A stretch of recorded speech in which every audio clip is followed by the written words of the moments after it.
Hey, good morning. It's Monday, July 11th, 2016. Another great day to be alive. This is day 3 of my vlogging challenge that I started a few days ago.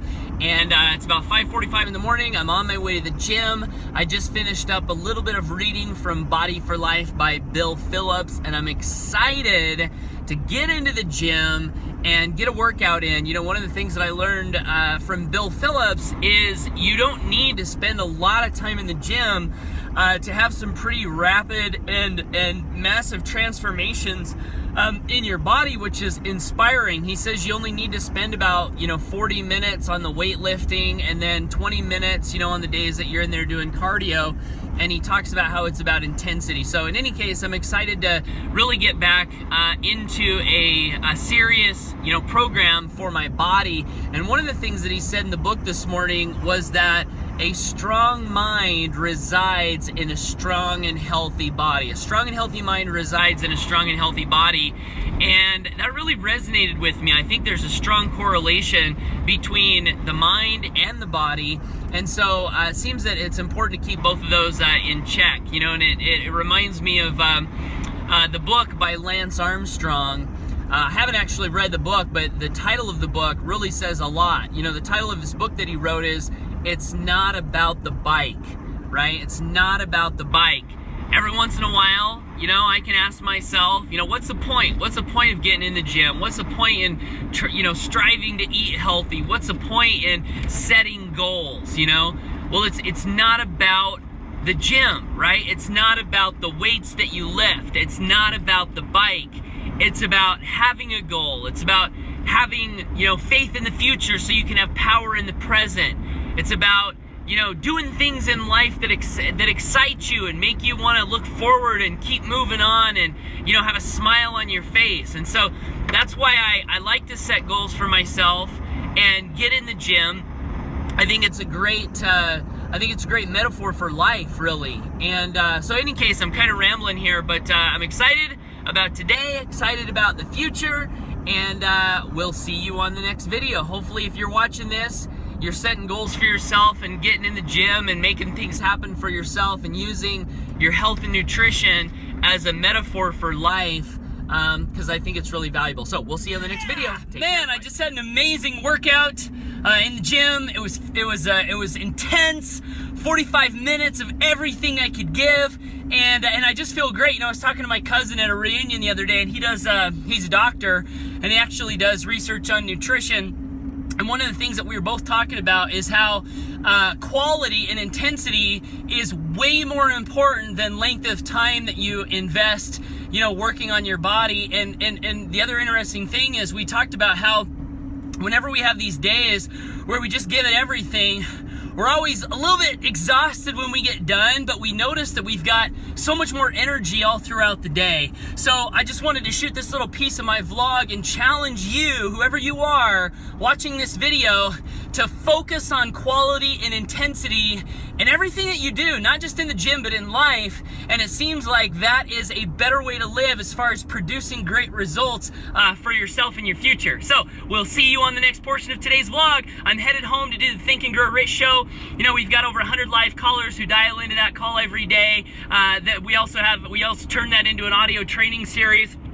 And I love that call. I love that community. And one of the things that I really love is typically in the morning when I finish working and I'm on my way home, I usually experience inspiration that I can share in that audio training series. So I'm going to stop the video, see what inspiration is there for me, and then plug into that group of people who are moving forward, striving to live more powerful lives. You can check us out if you're watching this for the first time or being exposed to this information for the first time by visiting growrichaudios.com. Hey, what's going on, my friend? This is Paul Hutchings, and I've got a couple of questions for you. Question number 1, do you make your bed?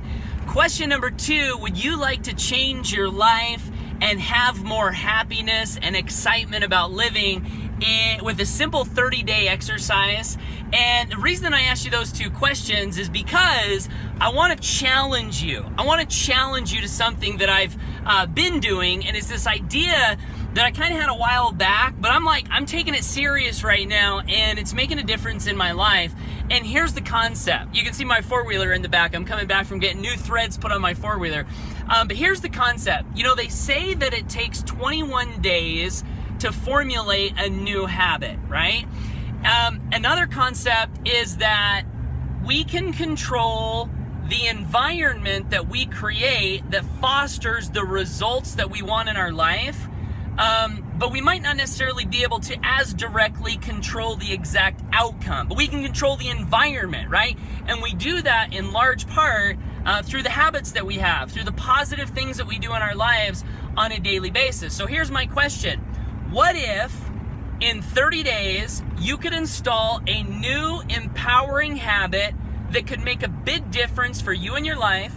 And what if in 30 days all you had to do is focus on that one thing, get it down, and then when that 30 days was up, you'd have that habit down, and then you would start a new habit in the next 30 days. Does that sound like a good plan? I'll tell you, it sounds like a good plan to me. And so I'm taking it very seriously. I'm on a 30-day challenge right now. I'm on day 3, and I actually gave a call to action to everyone in the Think and Grow Rich Audio Mastermind community to participate in this challenge with me. Now, here's the thing, is it can be whatever you want. It can be simple, right? Mine, I'll tell you, is to drink 85 ounces of water every day. I learned in a book that I'm reading by Phillips, Transformation is the name of the book. He says you should drink half of the pounds you weigh in ounces in water every day. So I'm about 170, so 85 ounces. So, but my point in sharing that is it can be something very, very simple that can give you more motivation, excitement, self-confidence, and can potentially be a catalyst to even more rapid and dramatic change. And what I want to do is I want to issue you this challenge, and if you're up for it, say yes in the comments down below. It could be anything. Alicia Stringer was like, well, Paul, you know, I guess now I got to come up with a habit, right? What are some other things? Read for 20 minutes every day if you're not doing that. Audio for 20 minutes every day if you're not doing that. Get in the gym, walk around the block, drink water, meditate for 20 minutes a day. There's so many things that I should be doing that I'm not doing. I've got like a list this long of things that I should do. So just pick one, and then if you want to get some social support, we've got a spreadsheet up in the Grow Rich Audio's Mastermind community. If you go to wearethinkandgrowrich.com, if you're a member of that, click in the spreadsheet, write your name down, write what your new habit is, write what your goal is, and then every day report on that. And we're going to give you some recognition on the morning call that we do. We're going to razz you, and we're going to help you because, again, as I learned in a book I'm reading by Phillips, who's really helped a lot of people transform their bodies, he was talking about how, like, social support is so huge in being able to stick with something and, you know, achieve whatever goals you might have. He was talking about how it just makes it so much easier when you've got a group of people or even a couple of people moving in the same direction, holding each other accountable. So my call to action to you is this: comment yes below if you're up for the challenge, period. Okay? Let me know what your new habit's gonna be. And then challenge 2 is, if you want to participate with us as a group, get added to wearethinkandgrowrich.com, which is our Grow Rich Audio's Mastermind community. Reach out to someone that's a member of that, myself, send me a message, or anyone else who's in there, and ask to be added, and then you can get yourself on that spreadsheet, and let's change some lives over the next 30 days, right? Let's get better. Doesn't that sound like fun? It sounds like fun to me. So if you're in, let me know you're in. Thanks for watching. Make it a fantastic day, and we'll see you on the next post, video, or email. Take care, and whatever you do, always go for your dreams. Kaden, Camden, what did you just ask me? Nothing. Come on, what did you just ask me? If someone says something really rude to you. Yeah, okay. If somebody says something really rude to you, you should just say, I know you are, but what am I? You were asking me if that was a good thing to say. Yeah. And I want to ask you, what do you think? It's better than just calling them what they called you. Slightly. Do you know law of success number 15? The golden rule. So would that be following the golden rule if you did that? Kaden, I'm asking Camden. Maybe. If you were doing unto others as you would have them do unto you, what would you do if someone called you a name?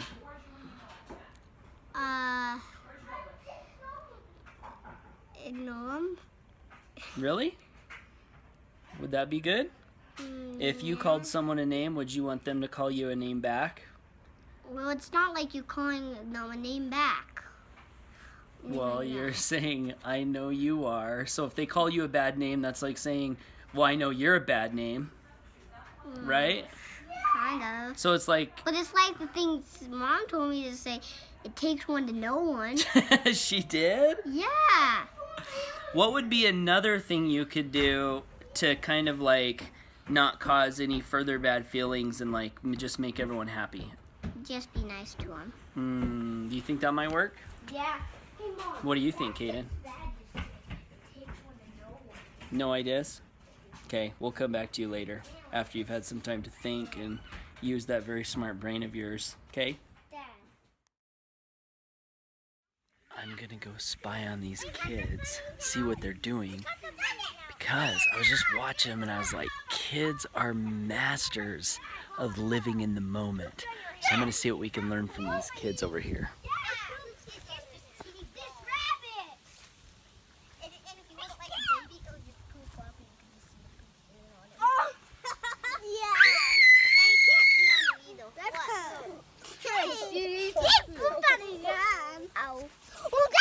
What are you doing, Trace? What are you doing with that bunny? Playing? Are you having fun? Why is your sister dumping grass on your face? Hey, what are you doing, Kyson? Kyson and Tarek, are you guys having fun with the bunny? Camden, what are you doing out here? Are you having fun? Yeah. Why? What are you doing out here to have fun? Playing with the grass? Why do you like that grass? I don't know. It's fun. It's fun? Yeah. What about it makes you want to pick it and stack it and play with it? I don't know. You don't know? Oh my gosh. You just like it? Guys, this is Paul Hutchings, and this is my last video of the day, and it's a really important one. I just had a thought that I wanted to share. You know, earlier today, my kids, as kids do, were fighting back and forth. And like Camden and Caden, Caden's 8, Camden's 6, you know, Caden will say something, and then Camden will say something back, and then Caden will say something worse, and then Camden will say something worse back, or one of them will hit, then the other one will kick, and it'll just go back and forth. And so I was trying to talk to my kids about this concept called escalation. And this concept of escalation, as I was explaining it to my kids, is like, you know, it's like, what if like two like people meet on a street and they have an argument, one throws a punch, the other pulls out a knife, the other pulls out a gun, the other pulls out a bomb, then both of them are blown up. Like, that's escalation, and that's what tends to happen when you get in the mud with someone, when you decide that you're going to engage in childish behavior, right? That's called escalation when that happens. And I believe what we want to do, if we're practicers of love and tolerance and practicers of de-escalation, which is what I really believe will make the world and relationships a lot better, is we choose to de-escalate instead of escalate. And it takes self-control, it takes restraint, it takes seeing the bigger picture, it takes choosing to be the bigger person and choose to de-escalate a situation when you're wronged or an insult is thrown your way or whatever. You recognize that and you choose the higher road, and then that situation just kind of de-escalates and the world is a better place, and probably our lives are better because we've got more peace. So that's a concept I was trying to teach my kids earlier today. I have a feeling it's going to take a lot longer for them to get it and understand it, as evidenced by the struggles I have with it myself. And also, it seems like many of the adults on the planet that we live in still struggle with that. But I think it's a great message, and it's a great ideal to strive for. So I wanted to leave you with that tonight. And just wanted to say, you're awesome. I believe in you. I know you've got better things waiting for you in your future. And that's it. Paul Hutchings signing out. Have a great night. Take care, and bye for now.